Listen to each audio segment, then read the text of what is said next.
नमस्कार, मैं राणा यशवंत आपका स्वागत करता हूँ। मेरे साथ दीपक वोरा साहब हैं और आज दीपक जी ने जो कुछ कहा था वैसा नहीं हुआ, इसलिए हमने कहा कि सवाल तो पहले वहीं से शुरू होना चाहिए कि यह जो सीज़फायर की मियाद ख़त्म होने वाली थी 21-22 तारीख के बीच में, तो आपने ये कहा कि अगर ईरान नहीं मानता है तो फिर अमेरिका बॉम्ब मारेगा और अमेरिका उसको तबाह कर देगा।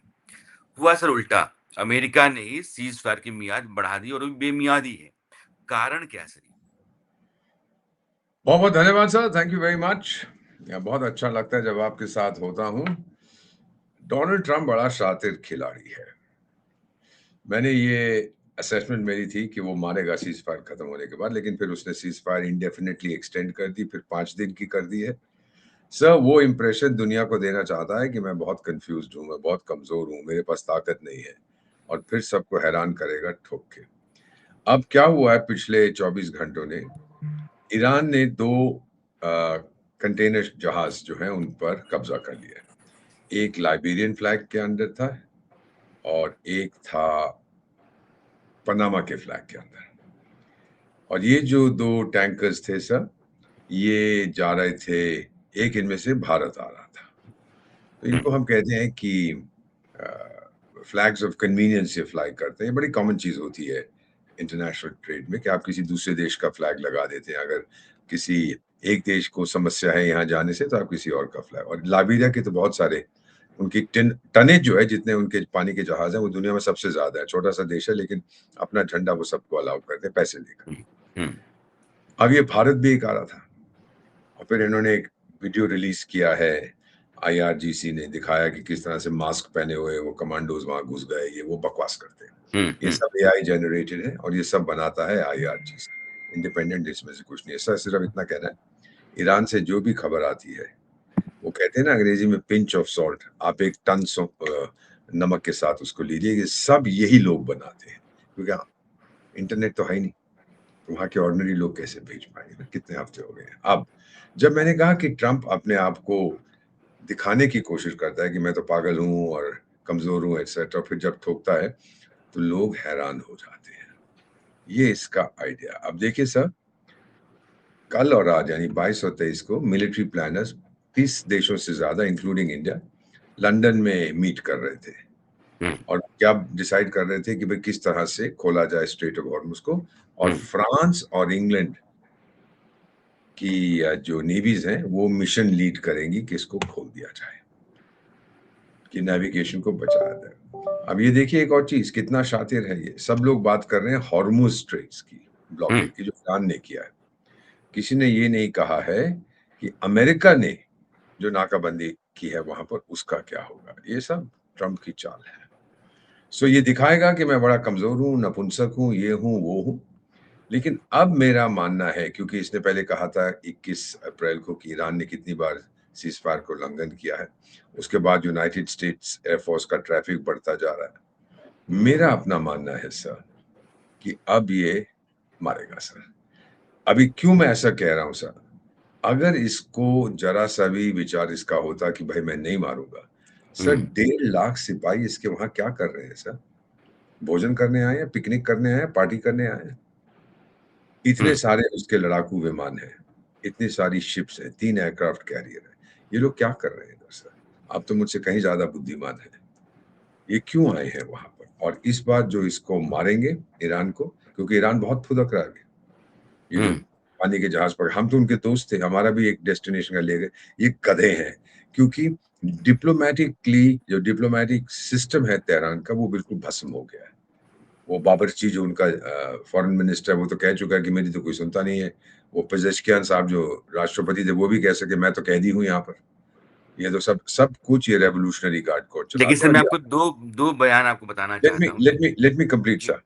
तो जी। मेरा अपना मानना है कि ट्रंप अब कौन-कौन ठोकेगा ईरान को, ये भी मैं, मेरी असेसमेंट है।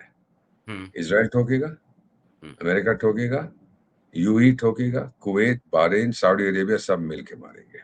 क्योंकि अब सर सऊदी अरेबिया का एग्रीमेंट है ना जिहादिस्तान के साथ, कि अगर एक पे हमला हुआ तो, अभी तक उसको रैटिफाई नहीं किया, वो है।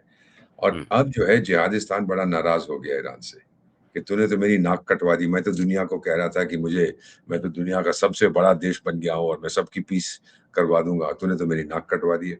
तो अब जिहादिस्तान भी ठोकेगा ईरान को। हाँ जी, अब आप बताइए सर। सर, ये 2 बयान है, एक मसूद पेजेश्किन का है, जो कह रहे हैं कि हम बातचीत को तैयार ज़रूर हैं, अमेरिका से बात हो सकती है, लेकिन धौंस-धमकी के बुनियाद पे तो नहीं चल सकता। दूसरा जो बाकर कालिवाफ हैं, जो उनके स्पीकर हैं, वो कह रहे हैं कि नाकाबंदी हटाओगे तभी सीज़फायर हम मानेंगे। तुम्हारे सीज़फायर को हम तब तक नहीं मानेंगे जब तक ये नाकाबंदी तुम्हारी हटती नहीं है, और ये नाकाबंदी तुम्हारी हमारे बूते हमारे सहने के लिए नहीं है, हम नहीं सह सकते। अब साहब, जो पेजेश्किन ने कहा है तो पहले भी कह चुका कि मेरी तो कोई अहमियत ही नहीं है। वो जो मर्ज़ी कहता है, उसको लिख के दे देते हैं, वो बोल देता है। मेरा नहीं ख्याल उसने ये कहा होगा। ये आईआरजीसी ने उसके नाम में पोस्ट कर दिया है। और अगर हुँ, उसको दिखाएंगे भी, ये कहते हैं वो एआई जनरेटेड है सर। वहां पे दो ग्रुप्स बन चुके हैं। मेरे ईरानियन फ्रेंड्स हैं, वो कहते हैं एक ग्रुप था जो कन्वेंशनल डिप्लोमेट्स जिसको होते, कन्वेंशनल गवर्नमेंट, और दूसरी है आतंकी सरकार आईआरजीसी की। ईरान मॉडल ऑफ गवर्नेंस, आतंकवादियों को सत्ता दे दो, जैसे हिजबुल्लाह को दी दी थी लेबनान में, हमास को दे दी थी गाजा में, और आपने हूथियों को दे दी है यमन में। सर, ये तीनों जिनकी मैंने अभी जिक्र किया है ना, लेबनान, जी। गाजा और यमन, लेबनान और गाजा, ये तीनों इस्लामिक मुल्क हैं। और हुँ, इन पे हुँ, हमला कौन कर रहा है? ईरान के दामाद। हुँ, सर, हुँ, मेरा मानना है कि इस्लाम धर्म को ईरान बर्बाद कर रहा है। ठोका किसने? उसने ठोका है ना खाड़ी के देशों को। वो जी। क्रिश्चियन है या बुद्धिस्ट है कि मुस्लिम है? ये बेवकूफ है, ये अपनी अकड़ में फंस गया है। क्यों? मेरे जो फ्रेंड्स हैं वो कहते हैं अगर आईआरजीसी बोला कि देखो अब हम शांति करना चाहते हैं, तो ईरान के लोग बोलेंगे तो इतनी मार जो पड़ी है वो जरूरी थी क्या? हुँ, आईआरजीसी के मुल्ले जो हैं, भारत की ये मुल्क का एक आधा मुल्ला घूमता रहेगा, जी कुछ नहीं हुआ, कोई कोई यहाँ पे नहीं हुआ जी, कोई कोई नुकसान नहीं हुआ। अरे यार, आपकी अपनी सरकार कह रही है लगभग $300 बिलियन का नुकसान हुआ, आप कह रहे हो कुछ नहीं हुआ। तो मेरा अपना मानना है कि वहाँ एक तो कंफ्यूजन बहुत है। और जो ट्रम्प कह रहा है कि वहाँ की जो आईआरजीसी है उसके अंदर भी फूट पड़ गई है, वो सही कह रहा है सर। जब ऐसी स्थिति होती है तो बहुत फूट पड़ जाती है।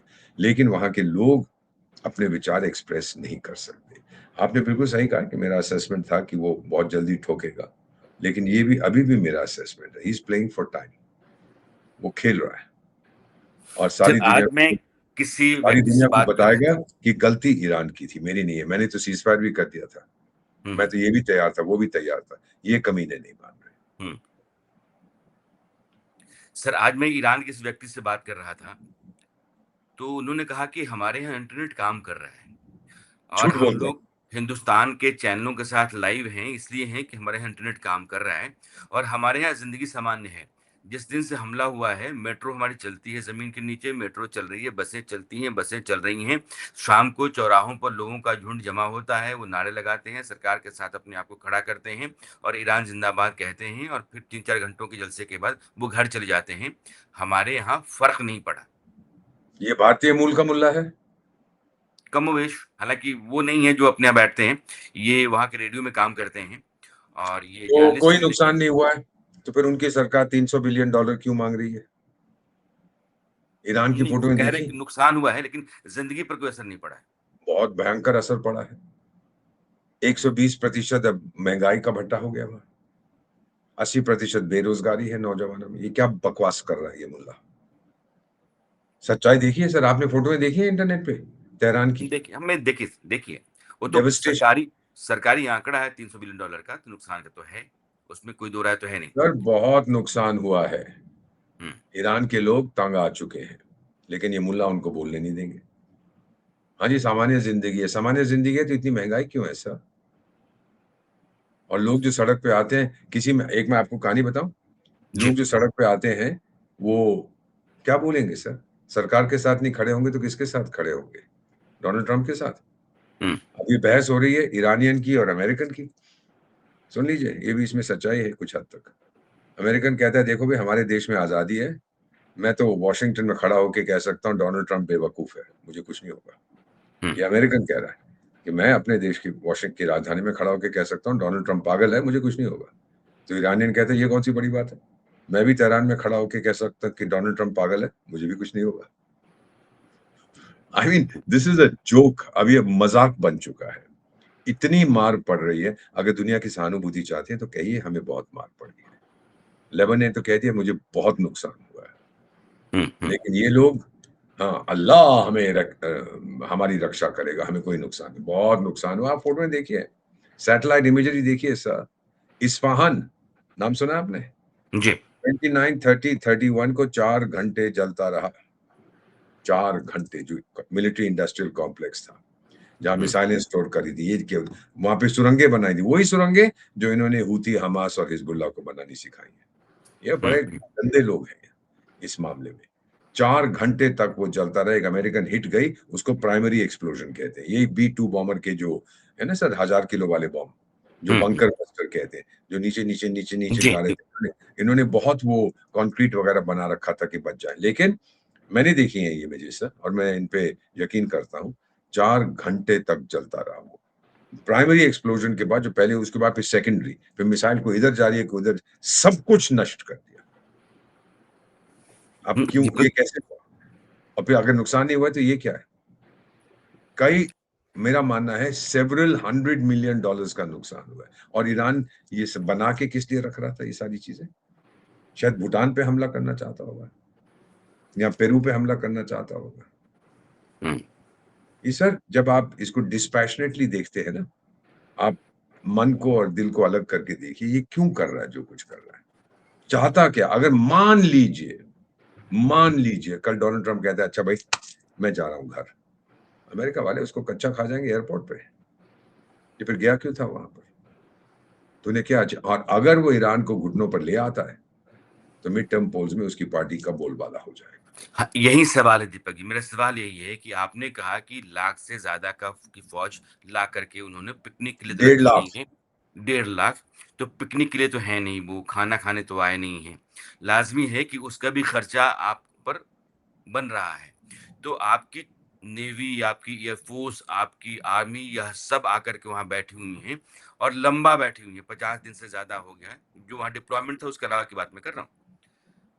इसका खर्च आप उठा रहे हैं और फिर भी आप ईरान को समझा नहीं पा रहे हैं या उस पर हमला नहीं कर पा रहे हैं और ईरान कहता है कि हम तुम्हारी बात समझने को तैयार नहीं हैं, हमारे 10 पॉइंट्स हैं, अगर मानना है तो मान लो, अगर लड़ना है तो लड़ लो। तो फिर अमेरिका वाले कच्चा चबा भी जाएँगे, वहाँ वो लौट नहीं सकते हैं, तो फिर यहाँ कुछ क्यों नहीं कर पा रहे हैं?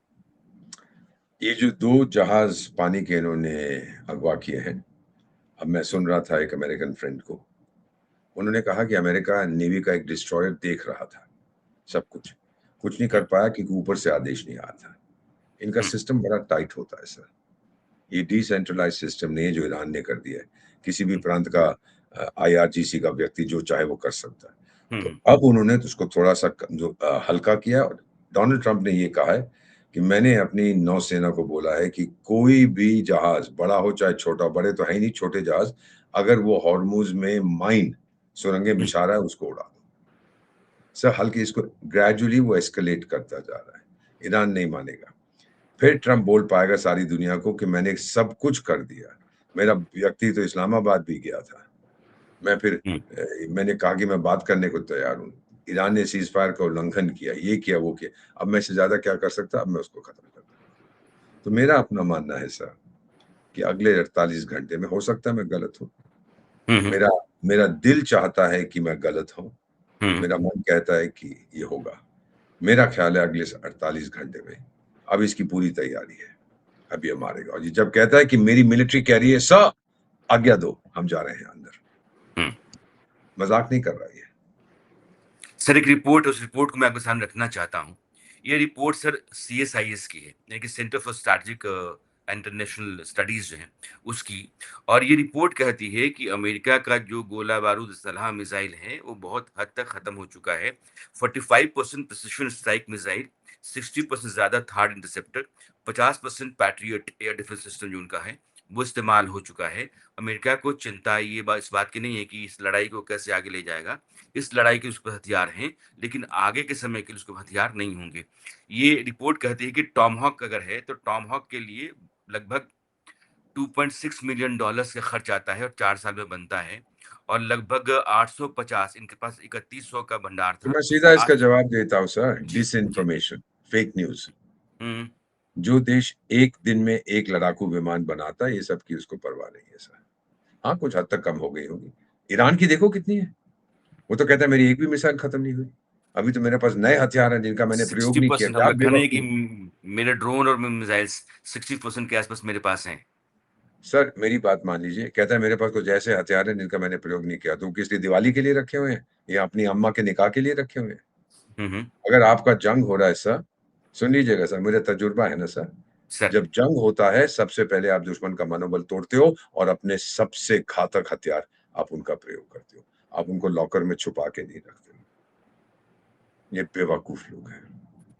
और इतना असला जो बनाया था, इतने सालों से, शाह ऑफ ईरान ने भी यही कोशिश की थी। याद है आपको, एक शाह होता था वहाँ पे? हुँ, इतना पैसा खर्च के, तो मुझे हेनरी किसिंजर ने एक मुलाकात में कहा था, इतने हथियार हमसे वो खरीदना चाहता था, शाह ऑफ ईरान, वो हथियार जो हमने बनाए तक नहीं थे। तो हमें क्या फ़र्क पड़ता है, पैसे दे रहा था।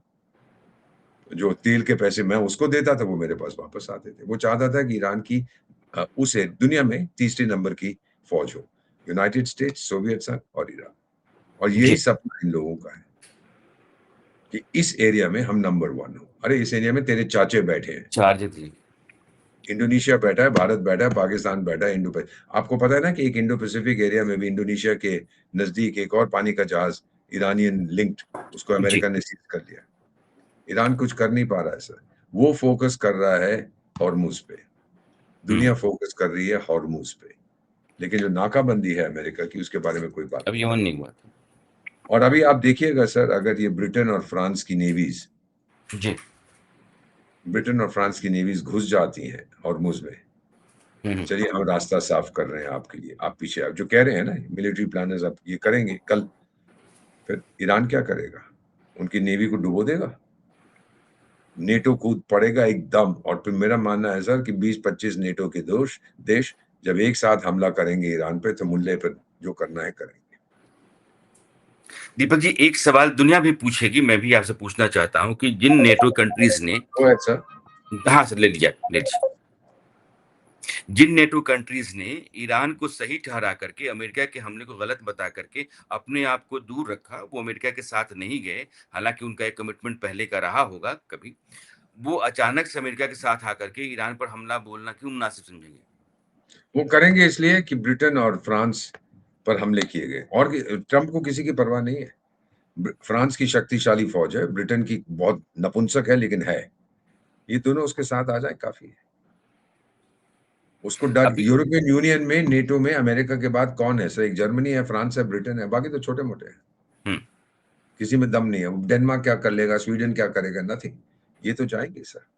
और अगर ये आप कल देखिएगा, अगर ईरान ने इनको रोकने की कोशिश की, ये हुँ। उनके युद्धपोत पहुंच गए हैं उस एरिया में, ब्रिटेन के भी और फ्रांस के।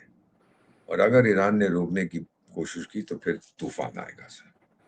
दीपक जी, अगर मैं आपको सही समझ रहा हूँ, तो आप ये कह रहे हैं कि हॉर्मुज़ को खोलने के लिए फ्रांस और ब्रिटेन की नेवी आगे बढ़ रही है और यह कहीं एक अंडरस्टैंडिंग है अमेरिका के साथ, ये जब हॉर्मुज़ को क्लियर कराने के लिए आगे बढ़ेंगे, ईरान ने हमला किया, तो फिर वो सभी देश एक साथ मिल जाएँगे और ईरान के लिए फिर मुसीबत आ जाएगी। आप यह कह रहे हैं। बिल्कुल। और ये जाएंगे सर, क्योंकि अगर ट्रंप जीत जाता है, जीतने का मतलब है ईरान को झुका देता है, तो सारी दुनिया कहेगी अरे ब्रिटेन और फ्रांस वो तो बेकार के लोग हैं, असली तो अमेरिका है। लेकिन आप सर देखते एक हैं। हुँ, एक बात जैसे आपने कहा कि अगर वो ईरान को झुका देता है, तो यही यही सवाल है कि ईरान किन बातों पर झुक जाएगा, ईरान किन बातों पर मान जाएगा। उसने जो अपनी शर्तें रखी, वो 3 तो कॉम्प्रोमाइज़ कर नहीं रहा है। ना मिसाइल डेवलपमेंट, ना एटॉमिक डेवलपमेंट और ना ही आप दोबारा उसके ऊपर हमला करेंगे। हालाँकि कहता है कि मेरे एसेट्स जितने हैं, उसको डिफ्रीज़ करो। अपना झोड़ा झंडा यहाँ से आस-पास के देशों से उठाओ, जो तुम्हारे बेसेस हैं और अपने घर चले जाओ। तो ये सारी माँगें तो अमेरिका के लिए कहीं से भी मंज़ूर नहीं हैं, तो फिर ये बात बनेगी कैसे? और अमेरिका जीत गया है, कैसे माना जाएगा? अमेरिका जीत के ऐसे माना जाएगा अगर वहां पे सरकार बदल जाती है, कोई दूसरे लोग आते हैं। उसकी ट्रंप गुंजाइश बीच रहेगी? बीच में ट्रंप बीच बीच में कहता रहा हम कुछ लोगों से बात कर रहे हैं। किससे बात कर रहे थे? हुँ। सर मुल्ले कोई खबर नहीं आने देते ना आपके पास। डर किस बात का है उनको? सच्चाई क्यों नहीं बयान करते हैं? डर है? देखिए, दीपक जी दुनिया को यह बात पता अमेरिका में ट्रम्प की कितनी मुखालफत हो रही है? आप पढ़ते हैं अखबारों में? ठीक है, ठीक है, ठीक है। सीएसआईएस की रिपोर्ट अभी कोट कर रहे थे। ईरान से कोई रिपोर्ट देखी है आपने? हुँ। मार डालेंगे मुल्ले उनको। लेकिन दुनिया यह जानना तो चाहती दीपक जी, अगर आप कहते हैं कि रिजीम चेंज, एक डोनाल्ड ट्रंप ने हमला किया, एक पूरी मतलब जनरेशन खत्म कर दी। उन्होंने कहा कि वो पुराने वाले खराब थे, ये जो अभी रह गए हैं, ये ठीक-ठाक लोग हैं, हमने रिजीम चेंज कर दिया। अब ये कहते हैं कि ये बात नहीं मानेंगे तो फिर हमको ही मारेंगे। तो रिजीम चेंज का मतलब क्या है? या इसका मतलब ये है कि ये जो इस्लामिक सत्ता है और इसको चलाने वाले लोग हैं, ये पूरी तरीके से बाहर जाएँ, ये खत्म हो, एक नई व्यवस्था आए और नई व्यवस्था आए तो फिर ईरान के लोगों के लिए भी स्वीकार्य हो। 100% स्वीकार होगी। वो तो तंग आ चुके हैं इनसे। सर मैं भी तंग आ जाता अगर मैं ईरानियन होता। ये सब बकवास है कि मैं ये कर रहा हूँ, वो कर रहा हूँ और हम बड़ी नॉर्मल ज़िंदगी है। सर इस महँगाई में कैसी नॉर्मल ज़िंदगी है सर? इस बेरोज़गारी में कैसी बे नौ ये जो रेडियो वाला है, कल इसकी नौकरी चलेगी फिर देखो ये कितनी तारीफ़ करता है। बड़ा हुँ, सामान्य जीवन है। What arrant nonsense! तो ये चीज़ें अगर आप देखेंगे सर, अगर जिस दिन सच्चाई और फिर सर ईरान के लोग सड़कों पे आएँगे। जब मुल्ला हुँ, सरकार हिलेगी, ईरान के अंदर जो हैं लोग जो तंग आ चुके हैं, वो सड़क पे आएँगे। मरेंगे? 70,000 तो उन्होंने पहले मार दिए थे दिसंबर, जनवरी में। वो परवाह नहीं करते इंसान की ज़िंदगी की। अमेरिका करता है, अपने लोगों की, दूसरों की ना करे चाहे।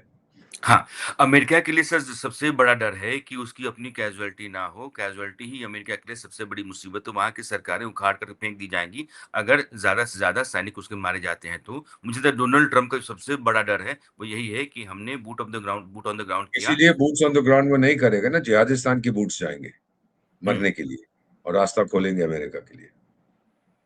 तो सर कहीं आप यह तो नहीं समझ रहे हैं कि ये जितने भी देश हैं, ईरान के चारों तरफ जहाँ अमेरिका के बेसेस हैं और पाकिस्तान, इनकी फ़ौजों को ईरान के भीतर अमेरिका घुसाएगा और उस समय तक का इंतज़ार कर रहा है। ये जो पूरा ड्रैग कर रहा है सिचुएशन को, कारण ये है कि वो चाहता है कि इनकी फ़ौजें घुसें, ना कि हमारी घुसें।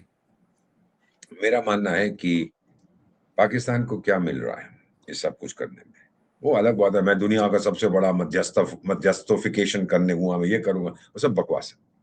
हुँ, पाकिस्तान उसके आगे हाथ जोड़ रहा है कि भाई तू इनको अफ़गानिस्तान को समझा दे कि मुझे ना ठोके, बहुत ठोक रहे हैं। बलूचियों की भी समर्थन ना कर, तूने पहले कहा था मैं उनको समर्थन करूँगा, बड़ा अच्छा है, ये है, वो है। मत कर यार, वो मुझे बहुत मार रहे हैं। जिहादिस्तान को ये मिलेगा। आजकल पिंजरे वाली मुन्नी मुन्नी बाई का तो कोई खबर ही नहीं है उसकी, कहाँ पे है? किसी बंकर हुँ, में घुस के बैठा होगा, कभी यहाँ इससे बात कर रहा है, कभी उससे। ट्रम्प भी अब पागल तंग आ चुका है उससे, कि ये डिलीवर तो कर नहीं पाया। तो मेरा अपना मानना है सर, मेरा अपना यकीन है मुझे कि अब ये कोशिश करेगा कि भई अफ़गानिस्तान को बोल मुझे मत ठोके, टीटीपी को बोल मुझे मत ठोके और बलूच को बोल मुझे मत ठोके। अब बाकी फिर अगर मेरे 10, 20, 50 हज़ार लोग मर जाते हैं ईरान में जाते हुए तो कोई फ़र्क नहीं पड़ता। मेरी औरतें अगले दिन 5 करोड़ और पैदा कर देंगी, तो ऐसे गंदे लोग हैं। मैं आपको एक चीज़ बताता हूँ सर, जो मुझे अभी तक मैं आपसे पूछना चाहता हूँ। मैं समझने की ये बात कोशिश कर रहा हूँ। क्या खाड़ी के देश जो मर्ज़ी ऑफ़िशियली करते रहें पब्लिक के लिए, क्या खाड़ी के देश अमेरिका को कहेंगे दफ़ा हो जा यहाँ से, बेस बंद करके चला जा? ईरान 24 घंटे में निगल जाएगा और डिकार भी नहीं लेगा। क्या रूस को आने देंगे? क्या चीन को आने देंगे? ये जो टुस्का जहाज़ को पकड़ा था ना, अमेरिकन्स ने बोर्ड किया था, हुँ, बहुत भारी ईरानियन कंटेनर था। ये शंघाई से सिंगापुर के फिर आ रहा था और ट्रम्प ने ये भी कहा था कि हमने उस पे कब्ज़ा कर लिया और उसके अंदर क्या सामग्री है, क्या सामान है, हम बाद में बताएँगे। अभी तक मुँह नहीं खोला, बताया नहीं है क्या था। हुँ, मैं अपने दोस्तों से पूछा, मैंने कहा, "भई क्या था उसके अंदर?" बोले, "रहने दो, मैं अभी नहीं बताएँगे।" और चीन, जिसका असला, एम्यूनिशन और हथियार जा रहे थे उस जहाज़ में ईरान को, उसके मुँह पे अलीगढ़ का ताला है, मुँह नहीं हुँ, खोला। सर, कूटनीति में जो कुछ मैं कहता हूँ महत्वपूर्ण है, जो नहीं कहता वो और महत्वपूर्ण है। ये स्ट्रैटेजिक साइलेंस है, खामोश हो गया और इस जहाज़ में सुन लीजिए, अपने आप जी, को बड़े शातिर समझते हैं ना मुल्ले, जो जहाज़ में जो क्रू था वो तो थे जो लोग चलाते हैं, उनके परिवार भी साथ में थे। क्या वो घूमने-फिरने गए थे वहाँ? उसने सोचा अगर सिविलियंस बैठे होंगे तो ज़रा मुश्किल हो जाएगा अमेरिका के लिए। हुँ। क्योंकि अमेरिका के लोग नाराज़ हो जाएँगे। वहाँ कोई नाराज़ तुझे बताया नहीं कि सिविलियंस है, अब बोल रहा है। तो ये अपने आप को बहुत होशियार समझते हैं, नहीं है इतने होशियार। अभी सर आपने आसिम मुनीर का ज़िक्र किया और मुझे लगा कि ये सवाल बहुत ही ज़रूरी होता है। डोनाल्ड ट्रंप ने दोनों बार सीज़फायर के समय भी कहा कि शहबाज़ शरीफ और आसिम मुनीर ने हमसे दरख्वास्त की, हम सीज़फायर कर रहे हैं। जब उन्होंने एक्सटेंशन दिया, तब भी उन्होंने कहा कि पाकिस्तान की रिक्वेस्ट पर हम सीज़फायर एक्सटेंड कर रहे हैं। तो ये ओनस जो है वो पाकिस्तान के ऊपर डोनाल्ड ट्रंप ने डाल दिया है। तो क्या आपको लगता है कि प्रेशर बहुत ज़्यादा होगा पाकिस्तान के ऊपर कि भैया कुछ भी करो लेकिन 100% ईरान के साथ बात कराओ? 100% जब अमेरिका अगर मान लीजिए 2 रिज़ल्ट हो सकते हैं। एक तो डोनाल्ड ट्रंप का भाई मैं चला। सब लोग कहेंगे तूने तो इतना भरोसा किया था जिहादिस्तान पे, ले ले मज़ा। और दूसरा अगर वो झुका देता है उनको कि वे जिहादिस्तान ने तो तेरी मदद की नहीं, तूने खुद ही किया है। वो दोनों तरफ से फँस गया, अपने आप को बहुत शातिर समझता। मान लीजिए हुँ, सऊदी अरेबिया हमला करता है ईरान पे, जंग होगी हुँ, दोनों के बीच में, हुँ, जैसे ईरान ने किया था। जिहादिस्तान कूदेगा, ईरान को ठोकेगा कि तू हुँ, सऊदी से क्यों पंगा ले रहा है, जबकि सऊदी अब पंगा लेगा। उसके हुँ, जहाज जाएँगे, उसके लड़ाकू विमान जाएँगे sir. Sir take it from me, ना ब्रिटेन के पास, ना फ्रांस के पास ये ताकत है कि गल्फ में सिक्योरिटी इंश्योर करें, ना मैं करूँगा। सबसे ज़्यादा जो तेल की ज़रूरत है जिन देशों को, या जो वहाँ पे बैठना चाहते हैं सिक्योरिटी के लिए, वो अमेरिका से ही, और कहीं नहीं जाएँगे। हुँ, आप माने ना माने, आप भी, मैं आपसे पूछ रहा हूँ सर, आप तो बहुत यशवंत साहब बहुत प्रसिद्ध जर्नलिस्ट हैं, पत्रकार हैं। आपको अगर मान लीजिए आपके परिवार को या आपके स्टाफ जो भी खड़ा है इस समय आपके साथ, मेरी तरफ से पूछ लीजिएगा। मान लीजिए भारत छोड़ के जाना पड़े किसी कारण, हुँ। और आपके पास 2 ऑप्शन है, या अमेरिका में बस जाइए या ईरान में। क्या करेंगे सर?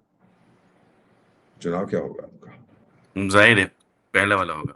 हुँ, सारी दुनिया को ये बात समझती है कि people are very happy to go there sir.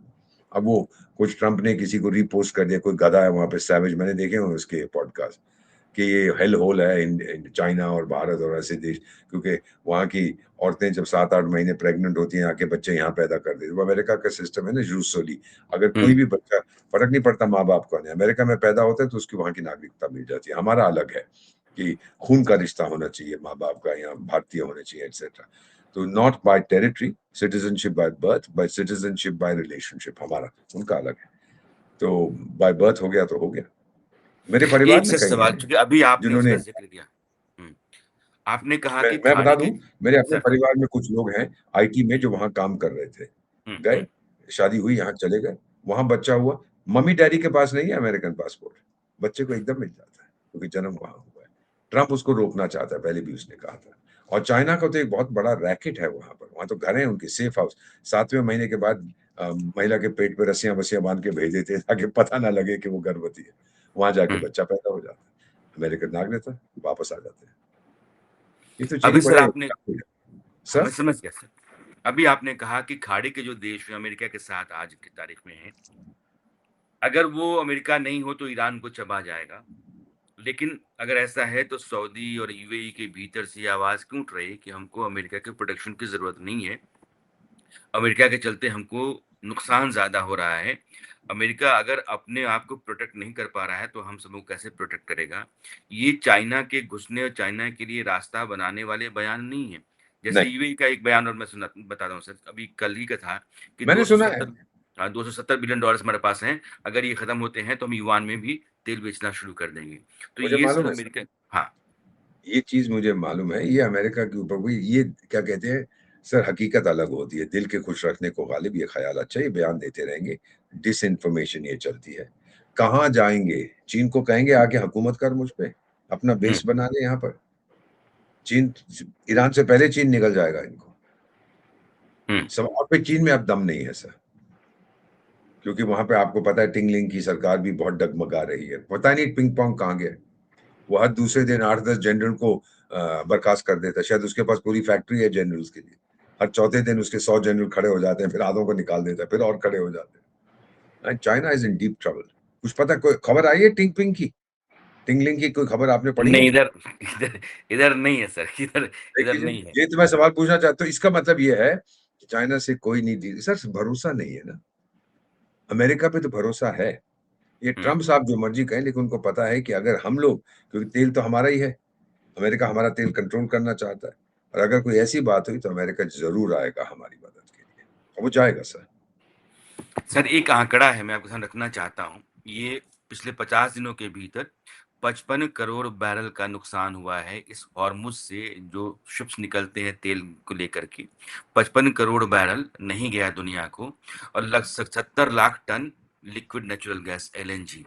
इससे संकट बढ़ रहा है और हिंदुस्तान के भीतर भी आप देख रहे होंगे कि हर जगह होगा। कहा ये जा रहा है कि आने वाले दिनों में डीज़ल, पेट्रोल के दाम बढ़ेंगे और ये क्राइसिस है, चीन के भीतर भी क्राइसिस है।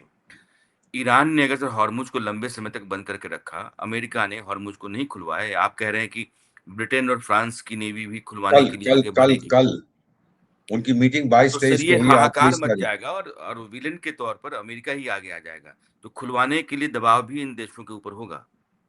100%। इन्होंने बुलाई क्यों है मीटिंग? कौन है आप?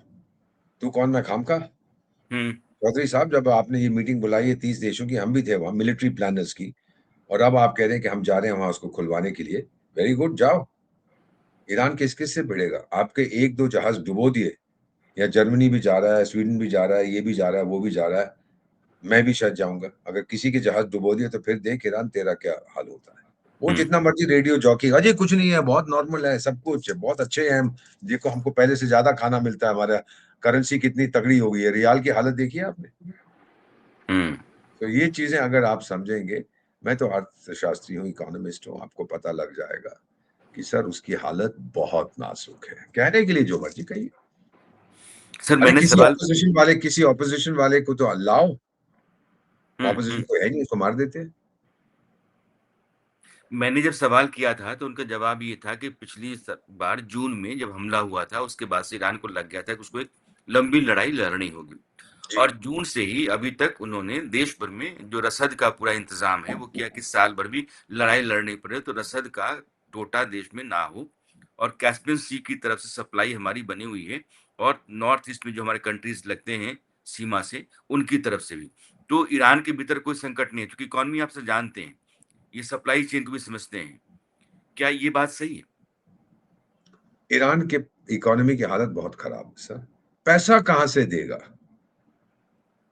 डॉलर तो उसके पास एक भी नहीं है। हुँ, अमेरिकन हड़प कर लेते हैं, वो office of foreign assets control. वो युआन में ले जाएगा, बड़ी अच्छी बात है। क्या खरीदा जाएगा? और कहाँ से लेगा? क्योंकि चीन तो इस्लाम से बहुत मोहब्बत करता है। उइगर को पकड़ के बंद कर रखा है।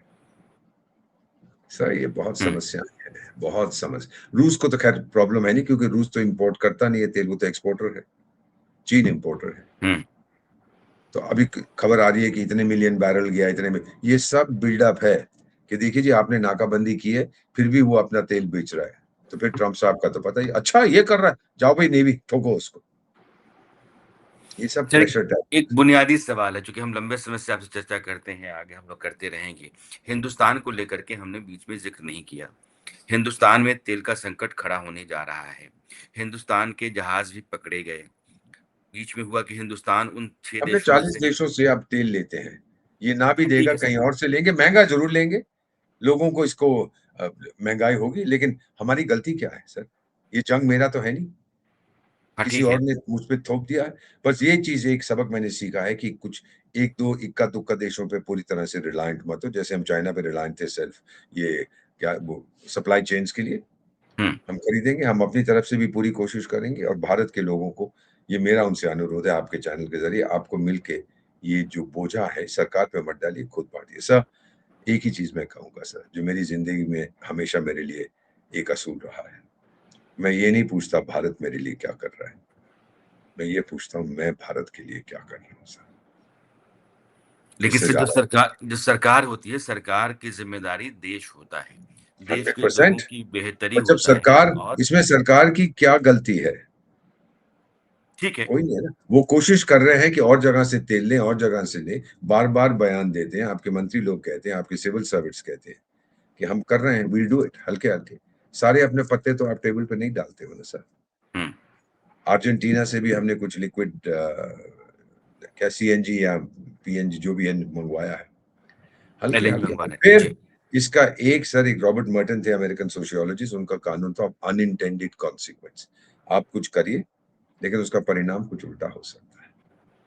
हुँ। अनइंटेंडेड। और इसका एक अनइंटेंडेड कॉन्सिक्वेंस होगा कि हॉर्मुज़ को छोड़ के वो दूसरा रास्ता दुनिया ढूँढेगी। हॉर्मुज़ को छोड़कर एक दूसरा रास्ता दुनिया ढूँढेगी। दीपक जी के साथ मेरी बातचीत अब उस पड़ाव पे है जहाँ से हम आपको थैंक्स कहना चाहेंगे। दीपक जी, मेरा आखिरी सवाल है। अ, ये हॉर्मुज़ क्योंकि अब ये लफड़ा है, चल रहा है तो हर आदमी जान चला गया है तो कि है। हॉर्मुज़ क्या है, कैसा है। सवाल ये है कि अगर ये संकट बना रहा, मैं फिर वही उसी सवाल जो मैंने पहले पूछा है, अगर ये संकट बना रहा, अमेरिका की फ़ौजें ऐसे ही 1.5 लाख के आस-पास बनी रहीं, ब्रिटेन और फ्रांस जैसे देश उनकी नेवी जा रही है, वो जाती रहीं, लेकिन कुछ भी नहीं हुआ, जो स्टेटस आज है वही मेंटेन रहा, तो ये संकट इस संकट में ईरान बहुत बड़ा स्टार तो होगा, लेकिन दुनिया बहुत बड़ी मुसीबत में होगी। 100%। संकट में दुनिया का नुकसान हो रहा है सर। अफ्रीकी देश देश फूड, फ्यूल, फर्टिलाइज़र, क्या गलती है उनकी? लैटिन अमेरिका की क्या गलती है? गलती ईरान की है। वो गधा है, उसने सारे अपने दोस्त खो दिए और भारत को भी खो रहा है। ये हमारी जहाज़ों पर पानी के जहाज, हमने उसके एम्बेसडर को बुला के पतलून उतारे हैं। जी, हम इन्वेस्टिगेट करेंगे। क्या इन्वेस्टिगेट करोगे? बताओ, क्या इन्वेस्टिगेट करोगे? तुम्हारी आईआरसीटी सुनता नहीं है, वो जो में आता है करता है। और तुम्हारी सरकार है कौन-सी सर? बहुत ही महत्वपूर्ण है। लेकिन मैंने जो कहा है कि ये सिचुएशन अगर चलती रही, सबसे ज़्यादा नुकसान ईरान का होगा। जी। एक दोस्त नहीं है उसका दुनिया में। वो गधे हैं क्योंकि वो मिलिट्री के आतंकी हैं, सरकार वहाँ पे। वो सोचते नहीं है कि डिप्लोमैटिकली भी कोई चीज़ होती है। हुँ। दीपक जी लगातार कहते रहे हैं कि दुनिया का सुपर पावर है अमेरिका। यह लड़ाई ताकत की है, लेकिन आपको ध्यान रखना है कि यह लड़ाई तेल की भी है, ये पेट्रो डॉलर की भी है। इस पर उनका बार-बार 100%। बार-बार दीपक जी का ज़ोर रहता है कि इस लड़ाई को आप कई जिसके फेसेट्स हैं, उन सबको समझा कीजिए और समझना भी ज़रूरी है। दुनिया कई कोनों से चलती है और बाद में समझ में बात आती है कि अरे यार! ये ऐसे हुआ होगा इसलिए ऐसा हो गया है। तो दीपक से मेरी चर्चा होती इसलिए होती है कि जो चीज़ें दूर की हैं, वो थोड़ा पहले समझ ली जाएँ और आप इस बात से मुतमईन हैं कि अमेरिका ईरान पर हमला करेगा। ईरान को ठोकेगा। हराए बगैर उसकी फ़ौज लौटेगी नहीं सही और कहा। मुझे लगता है कि दीपक जी आखिर तक इस लाइन से बदलने वाले नहीं हैं। लगातार भले ही अमेरिका डोनाल्ड ट्रम्प का फ़ैसला बदल जाता है, दीपक जी की बात नहीं बदलती है और ये एक बड़ी खूबी है कि नहीं हमको यकीन है कि यही होगा। हो सकता है सर आखिर में आप जो कह रहे हैं वैसा ही हो जाए। बहुत शुक्रिया सर आज के लिए sir. Thank you sir. Thanks a lot sir. और हो सकता है कि ना हो। मेरा दिल हो कहता है ना हो, मेरा ना मन हो तो कहता है अच्छा है होगा। सर। हाँ, ना हो तो मन अच्छा है कहता सर। है होगा। चलिए सर, देखते हैं क्या होगा, फिर मुलाकात होगी। Thank you thank sir. You sir. Thank you sir. Thank you sir. Thank you sir.